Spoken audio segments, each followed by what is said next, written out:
दुनिया की तारीख में कुछ वाकयात ऐसे हैं जो इंसानी सोच की हदों को तोड़ देते हैं। इन्हीं वाकयात में से एक है जुल्करनैन का सफर।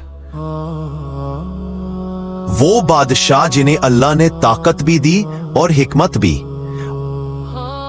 और फिर याजूज और माजूज, वो कौम जिनका जिक्र सूरतुल कहफ में मौजूद है।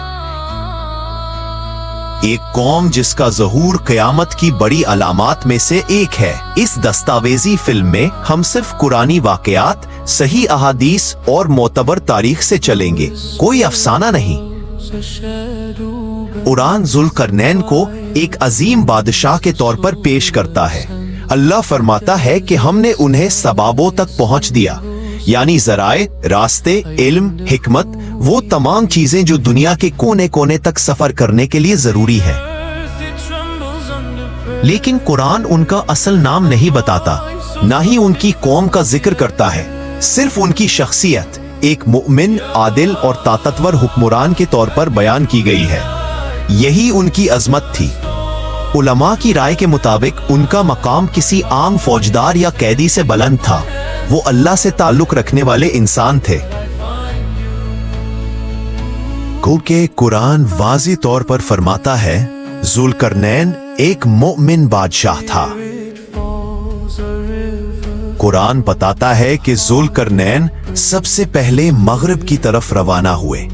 वो एक ऐसी जगह पहुंचे जहां सूरज उन्हें ऐसे गुरूब होता नजर आया जैसे किसी कीचड़ भरे चश्मे में डूब रहा हो। याद रखें, कुरान ने सूरज मिसालन कीचड़ में डूबता है नहीं कहा, बल्कि जुल्करनैन की नजर से मंजर बयान किया गया।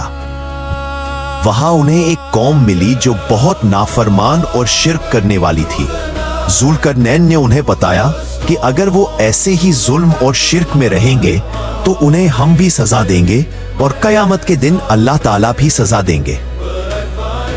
लेकिन जो नेक अमल करेंगे उन्हें अच्छा बदला मिलेगा, हमसे और अल्लाह से भी। यहाँ उनके पास पूरी ताकत थी कि वो सजा दें, लेकिन उन्होंने इंसाफ का रास्ता अपनाया और लोगों की इस्लाह की कोशिश की। अल्लाह ने उन्हें इख्तियार दिया सजा देने या एहसान करने का। जुल्करनैन ने इंसाफ और रहमत को मुंतखब किया। ये एक आदिल हुक्मरान की पहचान है। बस इस सफर के बारे में कुरान में इतना ही जिक्र आया है। जुल्करनैन फिर मशरिक की तरफ बढ़े। वहां उन्हें एक ऐसी कौम मिली जिसके पास सूरज से बचने का कोई साया नहीं था, ना दीवारें, ना छांव, ना कोई पर्दा। यानी वो लोग बिल्कुल सादा और सीधी जिंदगी गुजारने वाले थे।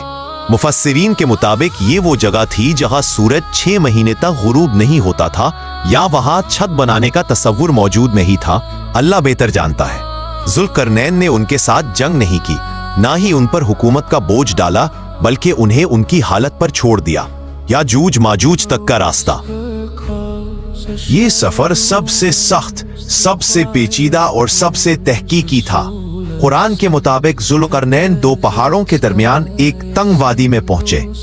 वहां के लोग अजीब जुबान बोलते थे, दुनियावी तरक्की से दूर लेकिन दिल के साफ थे। उनके सरदार जुल्करनैन के पास आए और कहा, याजूज और माजूज हमारे करीब रहते हैं,